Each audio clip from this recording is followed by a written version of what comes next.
Hi everyone, and welcome to today's webinar about the National Asset Management Systems review process that ARB has recently undergone. Thank you for joining us for today's webinar. We'll just run through some quick housekeeping items.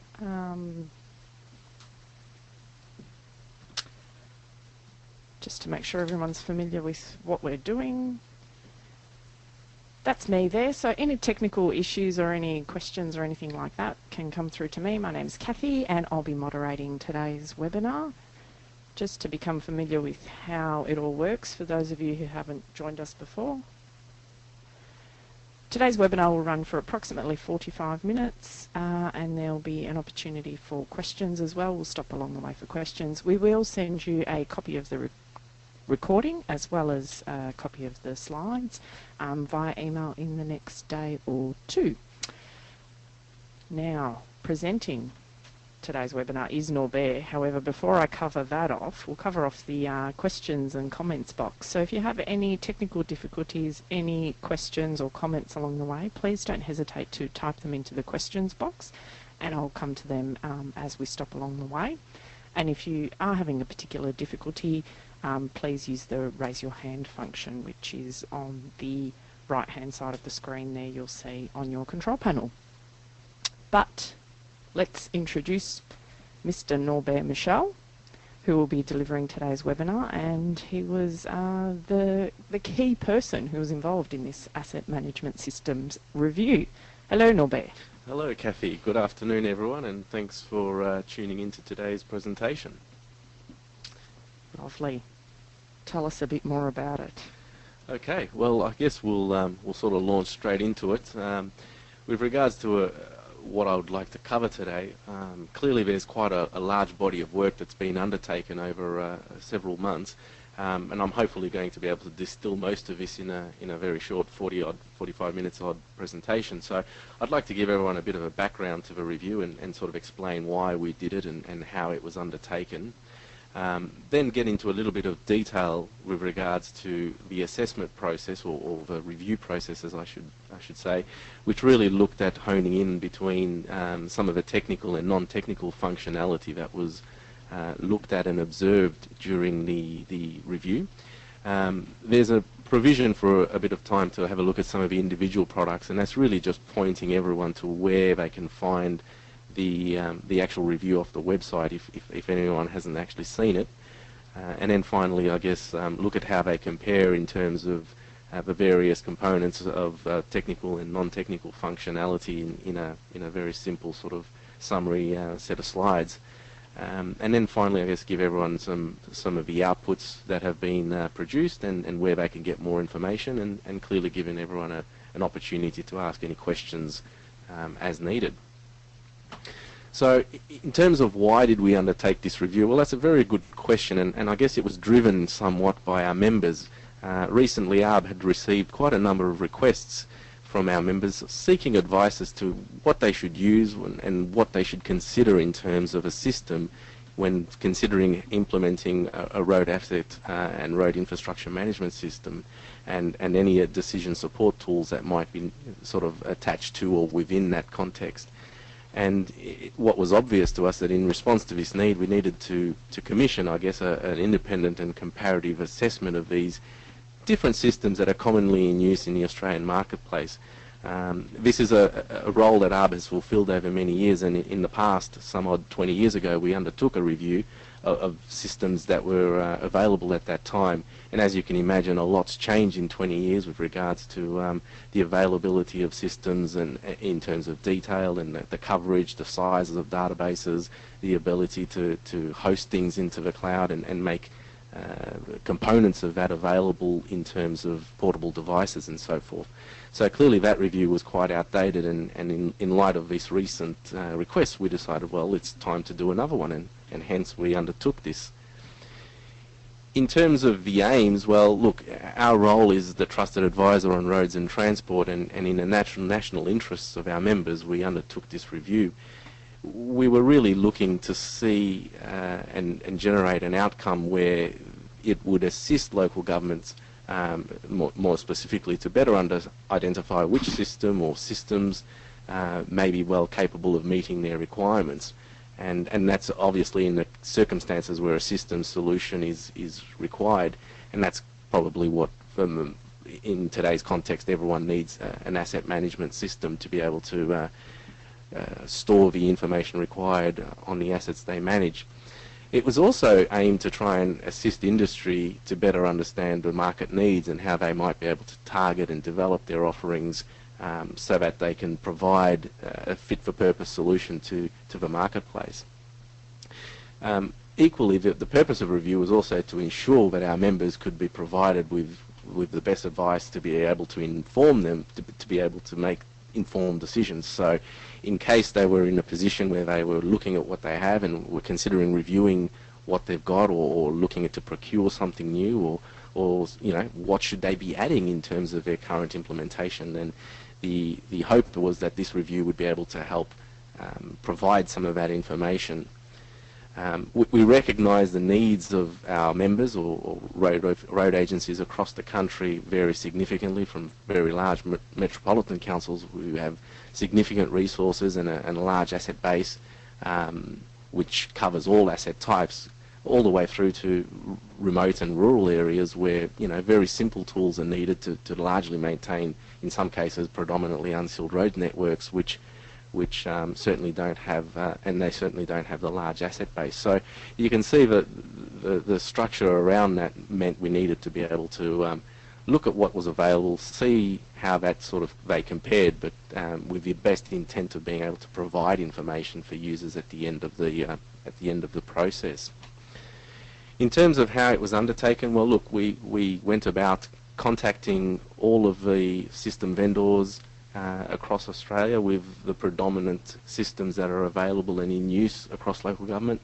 While all were contacted, some declined involvement at that point in time.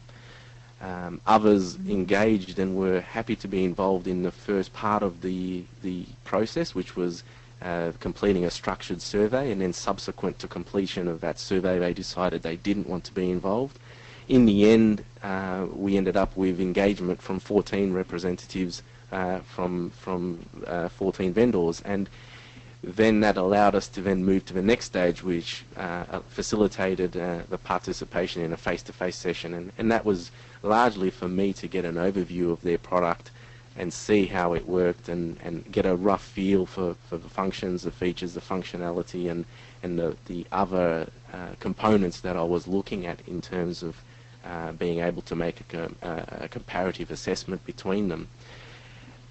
Vendors were engaged throughout the process, and they reviewed and commented on my summary notes, which then, once were accepted, were what formed part of the review as you see it today, and also the detailed technical document, which I'll talk about in a moment. So in terms of who participated, well, in front of you is the list of the profiled systems, and they're all shown here. Clearly, many of these would be familiar to some of our attendees today, and others might not, and some might not be present, and that's just the nature of not everyone having participated.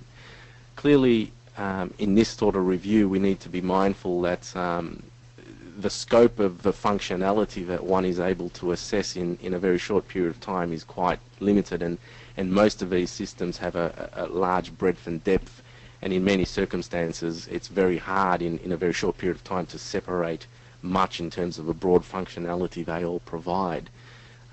So I guess in that context, everyone looking at this needs to look at it in the sense of an overview, but clearly would need to seek more information directly from the system vendors should they be interested.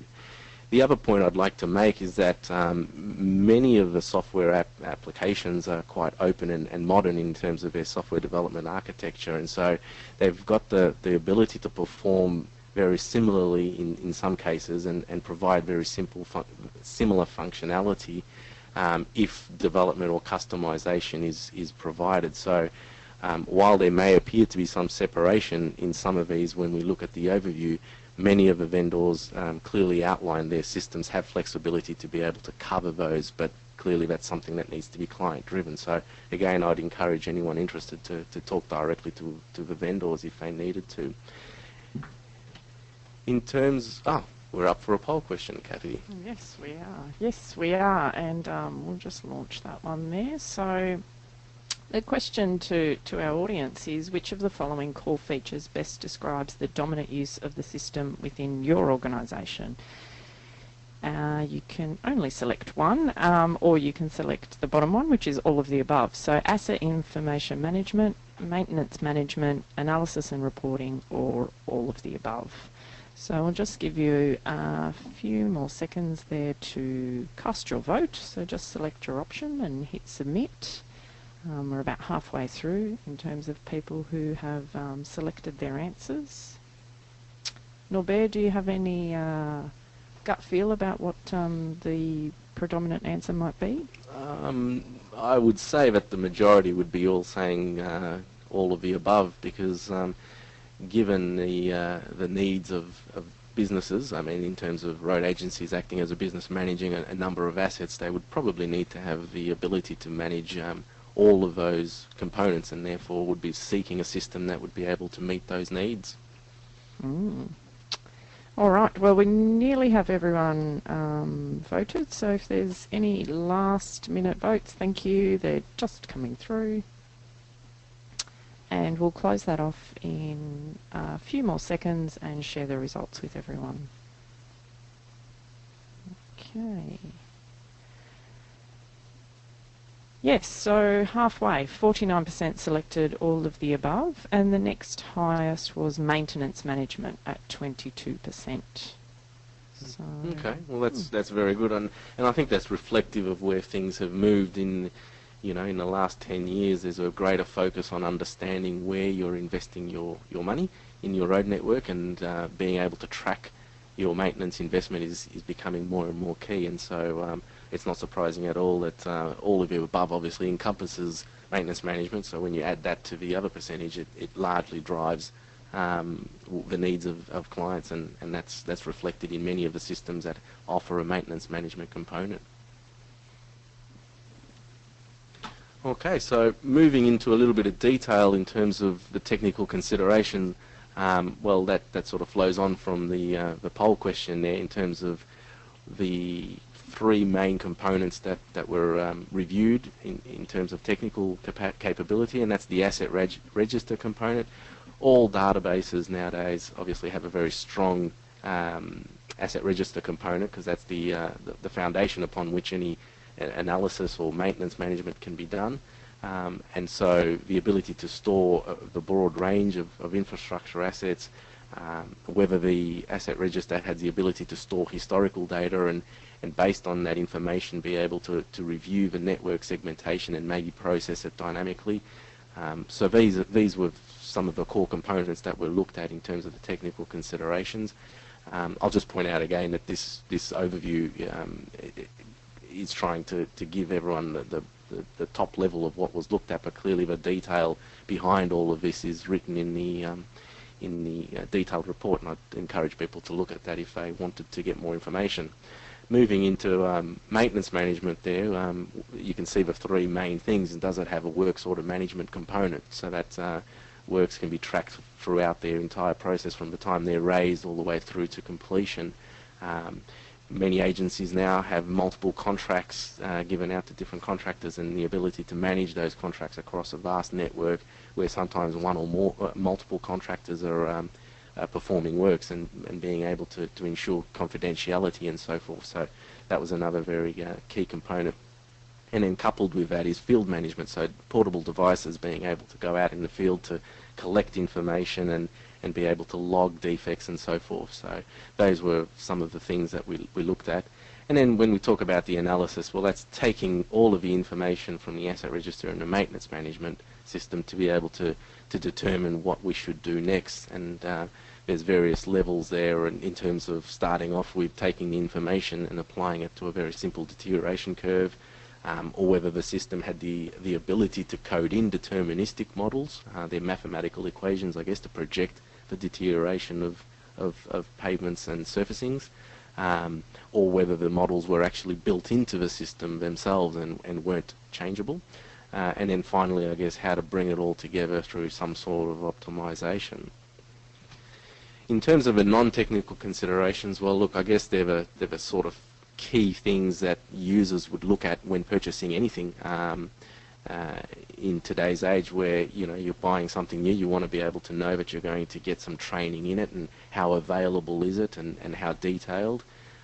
In terms of being able to access information, is there an extensive knowledge base, a series of worked examples, a detailed, frequently asked questions, those sort of key interactions that users are looking for, because as we know, organisations do have turnover of staff, and the ability for new staff to be able to pick up where someone else left is quite key, and having access to readily available training and contact with the vendors is key.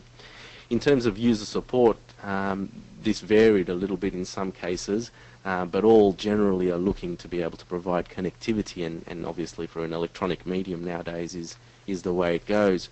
But some distinctions were made between systems, whether they had a dedicated help desk, for instance, or they used a network of certified consultants, for example.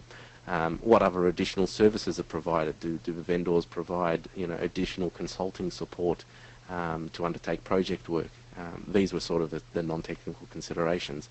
And then I guess finally, users often benefit most from learning from other users, and so customer interaction was another core component, where it was looking at whether vendors offered monitored and moderated user forums, whether proactively they were organising user conferences regularly, and if it involved peer-reviewed papers and presentations and so forth. And finally, I guess the most important thing is how to close the feedback loop, and whether there was a strong element of development input driven by the customers to the vendors. So those were the non-technical considerations that we looked at. I guess the all-important price considerations was also something that we needed to be able to provide some information to users of the outputs. And so we tried to price band the various systems into whether they were available between those bands in front of you, and that's just to help give people a bit of a price guide as to whether it's at the lower end of the pricing availability, or all the way at the higher end. What's important to note here is most vendors, if not all, clearly outlined that in some cases the ability for their software to be available in any or all of the price bands was there, and that's largely through the ability to customize and offer a modular sort of system.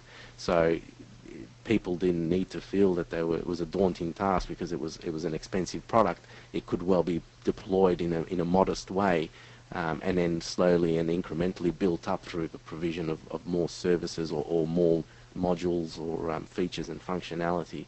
So again, in that context, I do encourage, while I've given a snapshot of where they sit, for people interested, I guess, to get a more accurate estimate, most likely directly from the vendors. The other consideration, which clearly needed a bit of thought, and obviously is something that's a little bit hard to do, especially when you're only looking at something for a relatively short period of time, is to get an appreciation of the ease of use of a particular product. And that's in the context of how it may well be used by an end user. And in terms of end user types there, you'll see there's 3 different types of end users, from a user to a manager, and I guess all the way up to a full administrator.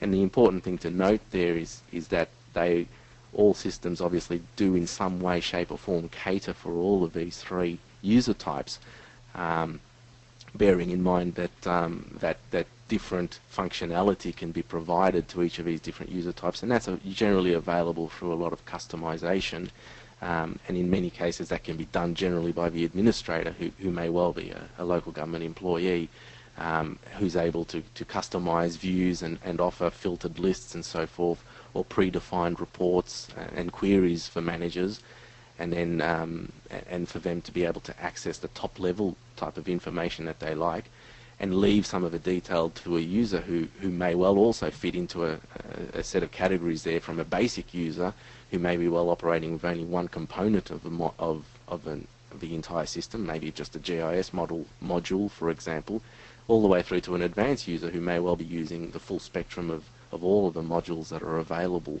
across the system. Over to you, Kathy. I guess we've got another poll question at the moment.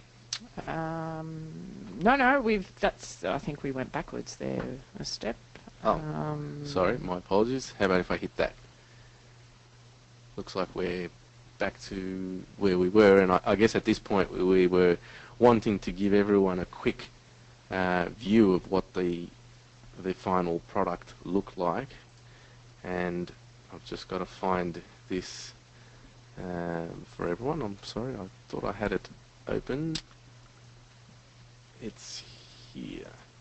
So this is the brochure that everyone will have been able to see if they went and downloaded off our website. And I guess I just wanted to just briefly show everyone how it was put together, and all the detail that we've talked about today is available in this brochure, and even more so in the full report. But what I wanted to show was, I guess, the spread that was created for each of the different systems, so people can get a bit of a feel for what the overview of the system looks like, and how it was assessed in terms of the rating for the features that were provided by each of the vendors. I'm not going to sort of go into any detail on each and every single one of these. I'll leave everyone to download that or access it again and read it at their leisure. But clearly we wanted to create a very visually appealing document that would entice people to have a look at these different systems, and then encourage them to directly contact and speak to the vendors in terms of what they offered and what they look like. So Absolutely, Norbert. It's very, from a glance, it's very easy to have a look and get a feel for the different systems and what they each offer and so on. Yes. So back to where we were in the presentation. I think we were just going to pause perhaps and see how everyone's travelling, and if there's any initial questions coming up on what went on and how it was all completed. We don't have any questions at the moment, so I'll give people maybe another 30 seconds or so if they're madly typing away, and then we might carry on. Okay, thank you, Peter, who's... interesting question. Thank you, Peter. I'm not sure if Norbert will be able to answer this one, because we've got some questions about who was invited to participate. So the question is, was Technology One invited to respond? Yes, I can answer that directly. Okay. Yes, they were. We approached, as I said at the start, we approached all the main players, so clearly Technology One is quite prevalent across local government and elsewhere, and is well known internationally as well, I believe. And so yes, they were approached, but for reasons known to them, I guess, they decided it wasn't in their interest or whatnot to participate. So again, I'm more than happy for you to contact them directly and ask, and maybe you might get an answer.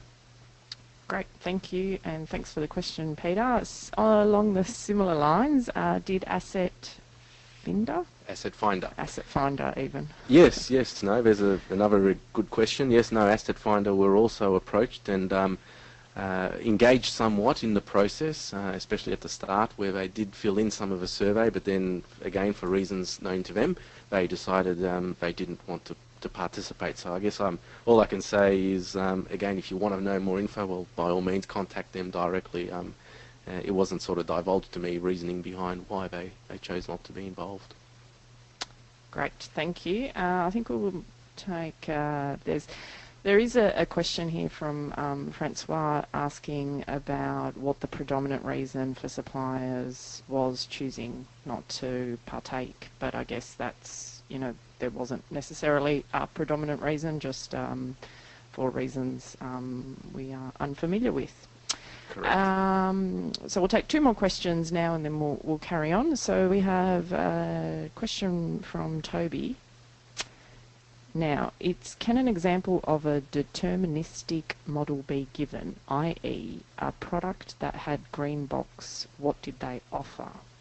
Okay, yeah, certainly. Well, when I mean a deterministic model, it's generally an equation or a mathematical equation, which would take a number of different parameters from within the database to then take an estimate of the current condition and then project it forward. So if we think about cracking, for example, on a pavement, well, we know that there are models out there that will take the current percentage of cracking and then will progress that year on year based on the traffic, based on other parameters. Maybe it'll have moisture or rainfall or something like that, which is known for that within that model to progress the rate of deterioration of cracking, and therefore what we're able to do with that is to project out the rate of progression over time, so that at some point in the future, if there's a threshold to say, well, if a pavement is, say, 25% cracked,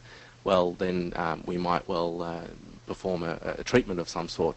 So in that context, we're able to take a measured value today in 2015, let's say, of 4 or 5% cracking, and then determine that, because cracking generally has a time lapse before it progresses, and then it progresses exponentially, we're able to model that forward in time to say, well, in 15 years' time, this pavement will have cracked sufficiently that a treatment would need to be applied. So, for example, a lot of the pavement deterioration models generally have some sort of background or foundation associated with the HDM4 technology, where a large study was undertaken to develop pavement deterioration models. So a number of the systems provided those models either directly as HDM4 models or HDM4 variants.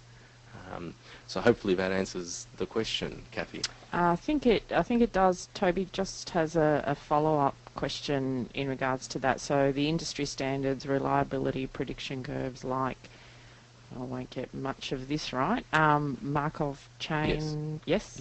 Markov Okay. chains, yeah. Poisson. Yeah. Python. Okay. Yes. So that's a yes to that.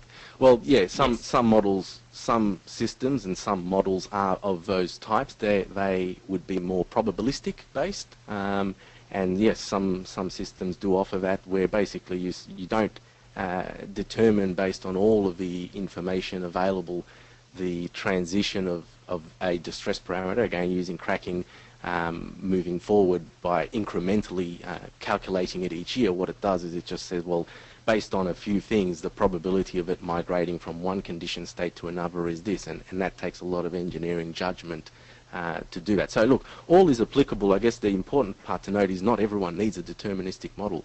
It really does depend on what the clients need, and I've seen a lot of systems that are just basically rule-based, based on condition that well and truly satisfies their needs. So while having deterministic models obviously is slightly more advanced and sophisticated, I wouldn't say it's necessarily necessary for everyone. Probably well suiting state road authorities, but not all of local government. Okay, thank you. And we'll just take one. There are quite a few questions coming through, so please do keep them coming. But we'll just take one more at this point, and then we'll carry on and then have another little break.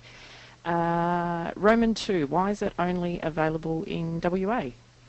Very good question. Well, that's because the whole project was developed and procured by WALGA, the Western Australian Local Government Association, and therefore many years ago, or going back some 10 years ago, they identified that their statewide system was nearing its end of its life, and so they put out a tender process to procure a new product and associated services with support and help desk and training and so forth. So in that context, it's available in WA because it's been paid for and bought, I guess, by WA, Western Australian local governments and the State Road Agency there, who have funded it.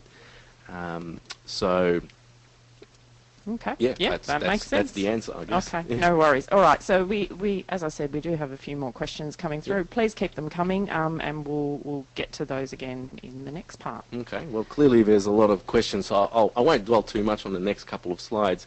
They really just serve to outline to everyone how they compared.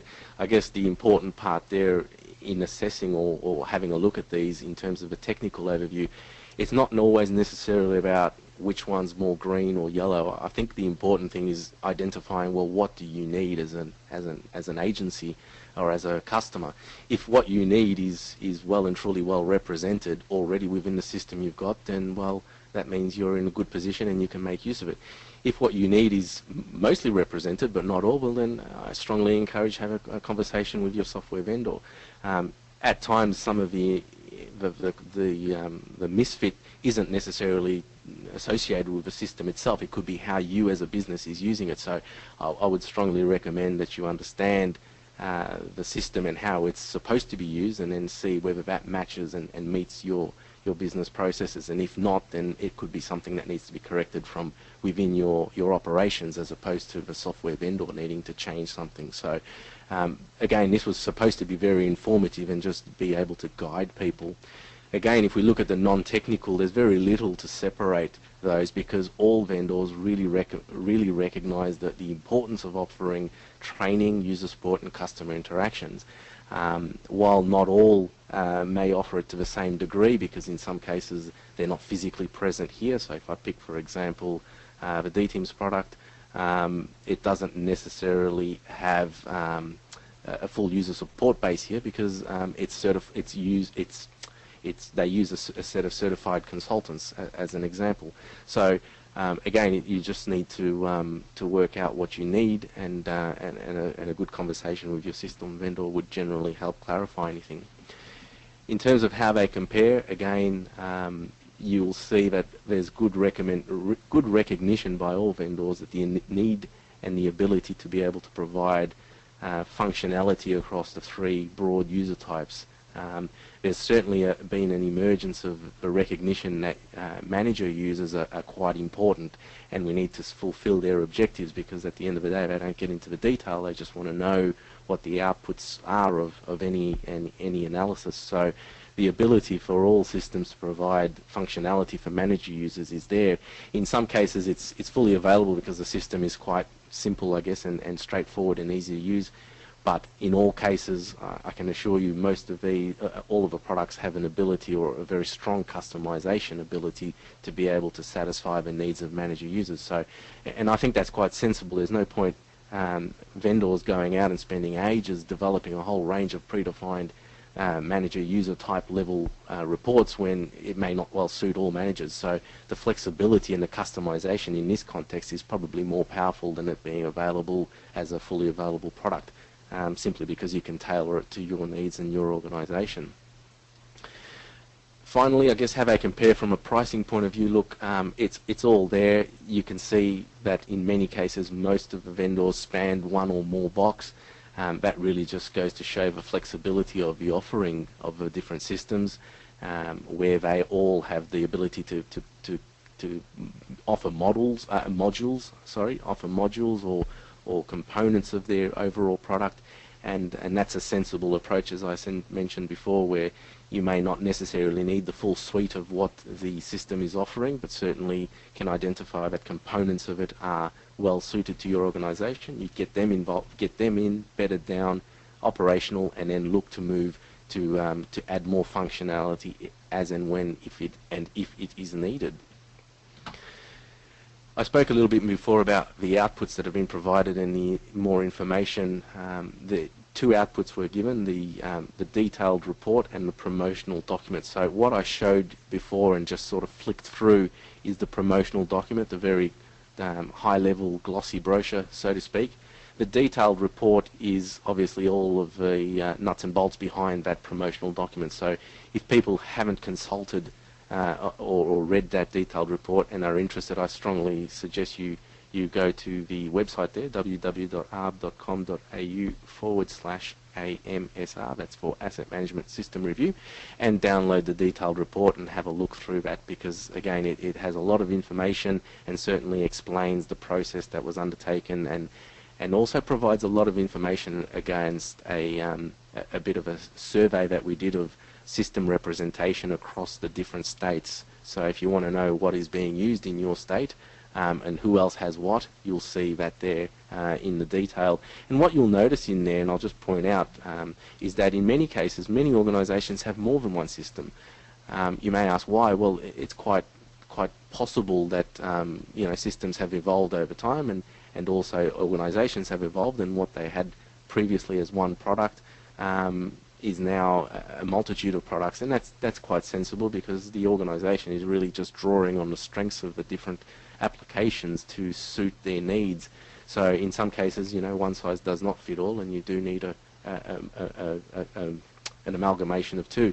And I found that works quite well in organisations that have been using these systems for a while and have quite maturely bedded down. So again, that's an area where you might well want to consult with any of the prospective vendors to work out, well, where would multiple systems work.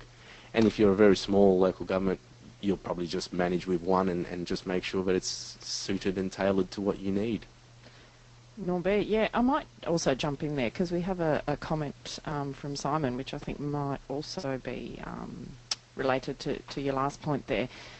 And he's tasked with a similar brief for local government asset management, and he just wanted to note that it does not appear to encompass all asset classes that a typical local government organisation is compelled to manage: buildings, fleet, parks, drainage, water, as well as pavements and roads.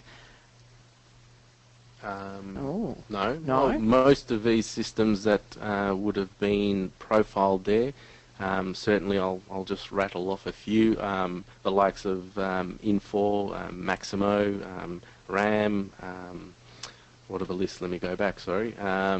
Aesthetic, Conquest,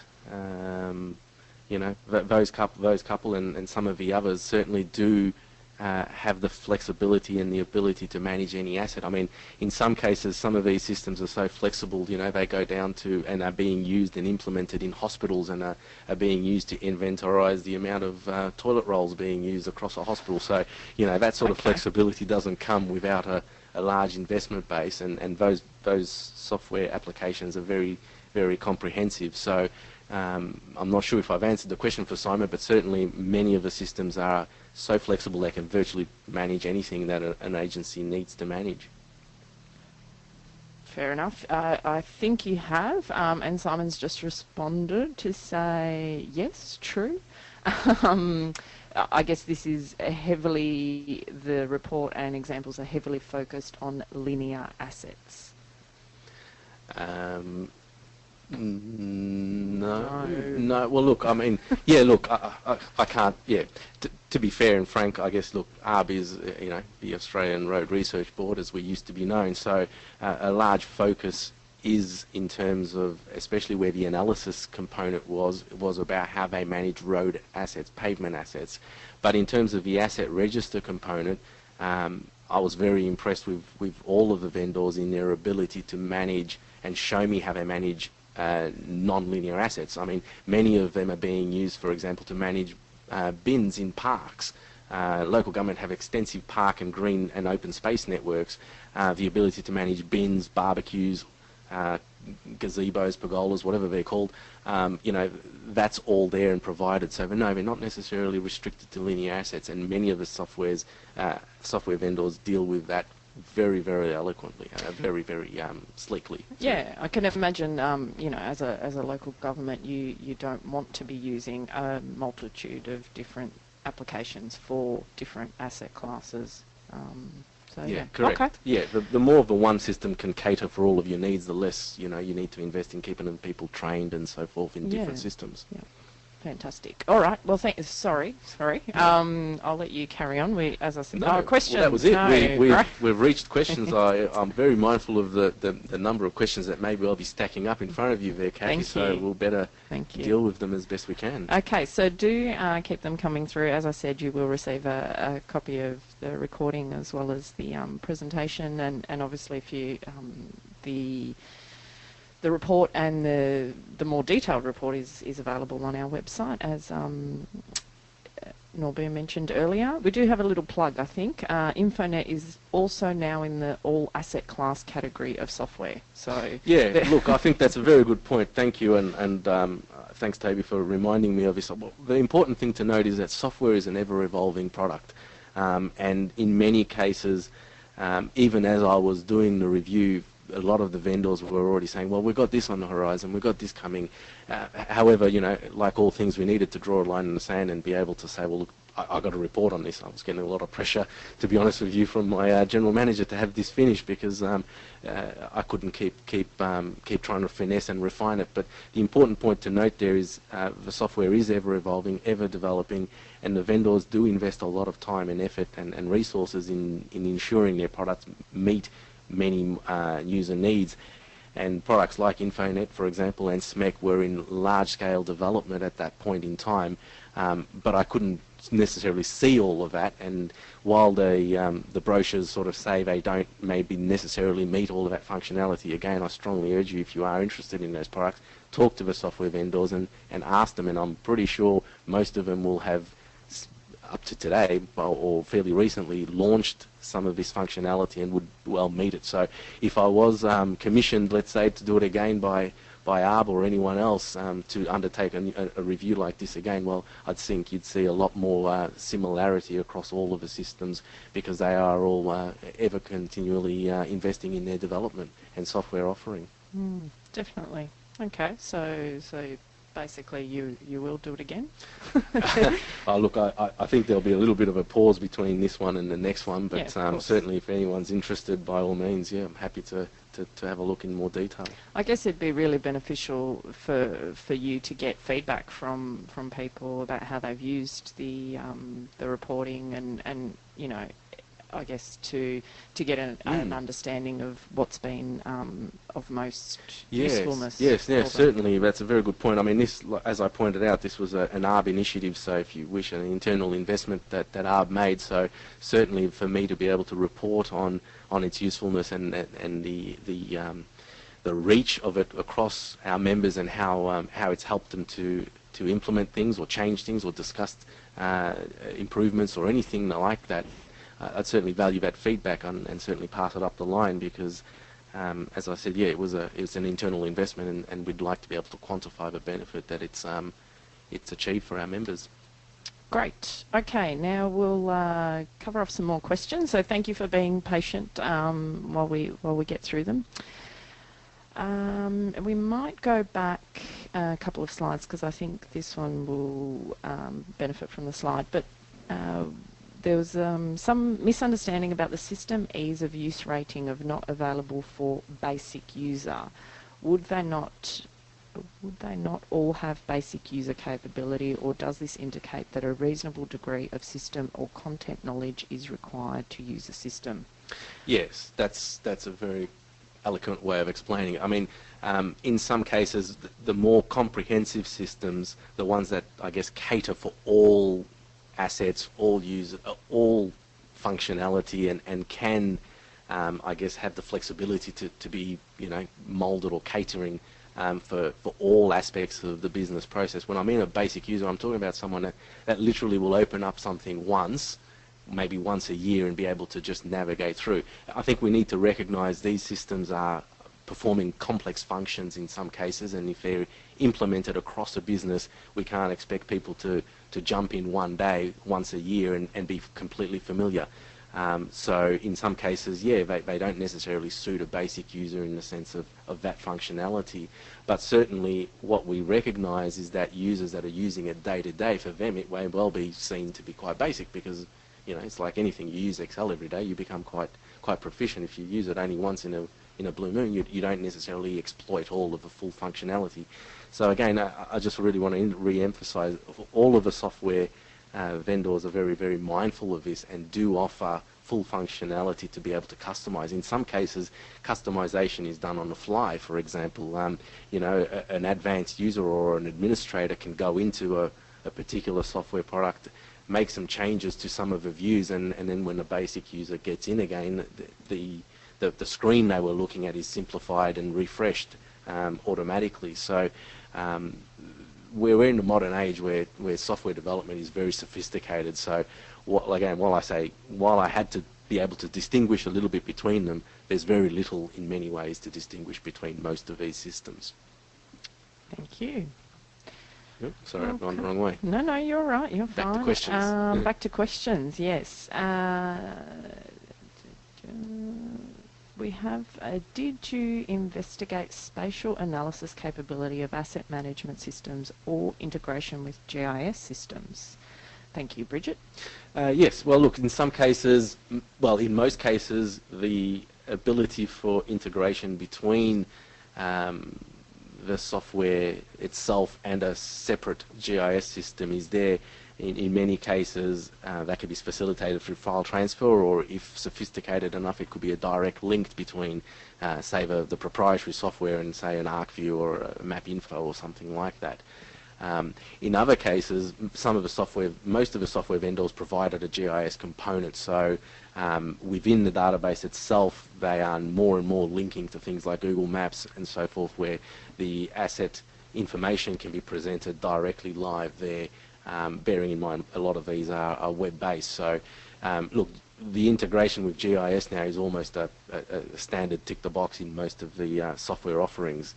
So, yeah, I was very impressed with many of them. The ability to sort of grab a suite of assets and sort of drag them and drop them, so let's say, and then it gets plotted almost instantaneously is all there. So, all vendors have recognised the need for spatial presentation and are investing quite a bit, and in some cases some of them are moving a lot away from tabular structures and moving more into spatial structures. So watch this space. If the software you're not using doesn't currently fulfill that need, I would be very surprised if it doesn't very soon. If the software you're not using like it, yeah. I think you know what I mean. Yeah, no, sorry, I just wanted to pick you up on your error there. That's what I do. Bridget says thank you, though, so she's been much more polite. Some suggestions in regards to if there's any consideration given to location, perhaps social media page, where vendors could give updates on their new developments since the report line in the sand, so to speak. So, well, look, that's really up to the vendors. They each generally have some sort of forum that they wish to, that they've established to communicate to their users.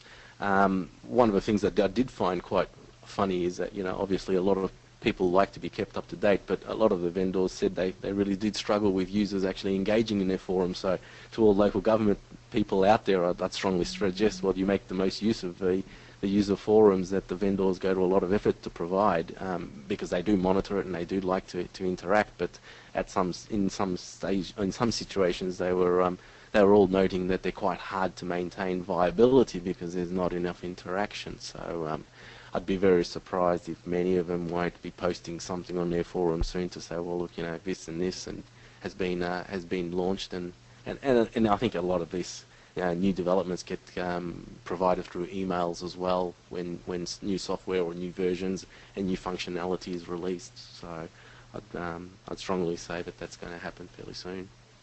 Okay. I'm not sure how you'll go with this one, but Ashish is asking about when's the next review incorporating those who missed out on this one?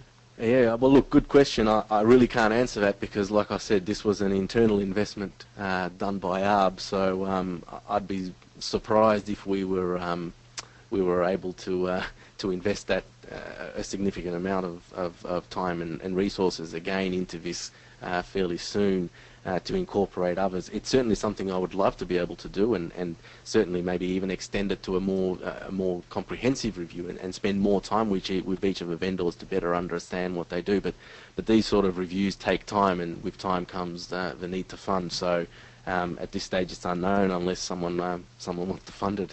Another way of saying it, I guess. Yeah. Well, that brings us to the second part of Ashish's question, which is how is ARB managing conflict of interest with some systems that are closely associated or are competitor of? Of what? Sorry. I wasn't sure if there was more to the question. Yeah, no, that's fair enough. I thought I lost you there. No. So I guess how is ARB managing any systems that ARB has a close association or is a competitor? Well, look, ARB is well, as I said before, an agency looking after the best interests of our members. We're a not-for-profit organisation, and we're not actually tied to any software vendor. We, in situations where a system solution is sought, will seek to offer the best of breed or whatever is best and most suited to the individual local government or state road agency. And a lot of that is actually client-driven in many cases. So in terms of conflict of interest, well, look, there were 14 vendors that participated. That topic did come up. It's not something I'm going to shy away from. That topic did come up, but in all cases, I believe my answers to each of the vendor representatives were satisfactory, such that they all stayed and participated. So that in itself validates that there is no conflict of interest, and ARB, and me, myself personally, I guess I was the only one that undertook it on behalf of ARB, remained completely impartial, and I'm sure that's reflected in the review. Terrific, thank you. Now, Fred's asking about integration with financial programs. Do some of the providers integrate with financial programs? Yes, they certainly do. I don't know them all off the top of my head, for example, but I know Technology One tends to be a well-embedded financial program in many organisations, and in some cases, other software applications do talk directly to things like software like Technology One. So in many cases, that's generally a specific project that would be undertaken by the agency together with the multitude of software vendors to make that connectivity happen. In some cases, it's very seamless. In other cases, it's somewhat manual. So I don't actually have a direct answer to say, yep, that can be done in all cases. But once again, I do know software developers are there to develop software, and if you were to ask them, I need it to be integrated, well, I'm sure they'll be able to integrate it for you. Thank you, Fred, for your question. Now, this one, if we have some time, and if people are interested, we might open this one up to have comments from our audience. Jin is asking, some councils may have their assets system linked with their customer service system. So much to link, isn't there? Financial, customer service, goes on. Yeah. Is this practice a common scenario, or what is the view of councils in regards to this practice? Thank you. It needs to, again, this is one of those things that depending on what application or software application you've got, you need to be aware that it may well already do that. So I'm well aware of a number of systems that are deployed business-wide, enterprise-wide. They cover the full suite of what the agency needs, and in some cases, yes, that product is on the front desk at the reception centre, where if Joe Smith walks off the street and says, oh, there's a pothole outside my street, the customer staff there can log that directly in the system that is being used by the entire business. Now that may not apply to all software applications out there, but there are certainly a number of those that have that capability and are being deployed as such. Again, that's a question for your software vendor, and they may well put you in touch with a site where that implementation has been successfully deployed for many years, and you can talk to a peer in another local agency somewhere else, maybe in another state where that has happened and is being used routinely. And I have seen it in a few organisations, and it works quite well when it's well implemented. I guess sometimes we forget it's a bit like you mentioned the Excel example earlier. There's a lot of functionality within a program that you may not be familiar with because it's not something that you've needed to or called upon before. So I guess maybe a good start might be for everyone to have a look at what they're currently using and find out if there is some more functionality that is currently available, but that just nobody's unlocked the box to it, so to speak. Another question. We are drying up with questions, so I think people may have had enough, although we do have some hands up. So those people with their hands up, if you're able to just type your question or comment into the questions box, that would be terrific. But otherwise, we'll probably just take one more question, which I have a feeling I know the answer to it already. David's asking about, can you survey the users of asset management systems to get feedback on the performance of these systems? And I'm pretty sure you're going to say, yes, we can. Well, we did survey Yep. across all, 560, 600 odd, I'm not sure of the exact number of local governments we've got. So in the detailed report, a survey was undertaken of all agencies to understand what they use. We clearly didn't have time to assess how effective it's being used. So certainly, yes, David, it would be a worthwhile endeavour to be able to survey everyone to work out not only what they do with it and also how effective it is. But yes, look, that was a pretty labour-intensive task to ring up and speak to 560 odd people. Where in a lot of cases you were ringing and speaking to the wrong person in the first, and you got sort of shuffled around departments and so forth. So, yeah, I fully agree it would be useful and worthwhile, but at this stage, no, I can't say that's on our horizon to do that. Terrific. Thank you. And we'll take, this will be the last question. I think we're just about out of time. How much do their systems align with the Asset Management Council? Do they help in achieving ISO 5500?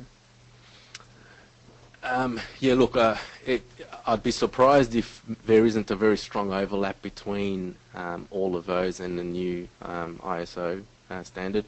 But look, that was outside of the scope of this review, so I'm not really going to comment. Again, that might be a question you might want to take up directly with the vendors to work out if they've mapped their offerings against the new standards. But I'd be surprised if there isn't a very, very strong overlap to begin with. But certainly more information in that space would be sensible. Terrific. Thank you very much, Norbert, for firstly going to the effort and doing all this, and then for being able to deliver this webinar today. So obviously, if people have more questions, don't hesitate to send them through to Norbert. Yes, and just put my contact details there they are there. If anyone wants to find out more, you're more than welcome to give me a call or send me an email, and I'll certainly do my best to answer as best I can. Terrific, thank you. And just give him 20 minutes to have some lunch now. Thank you very much for your participation and your participation and your questions, and we look forward to seeing you at the next webinar.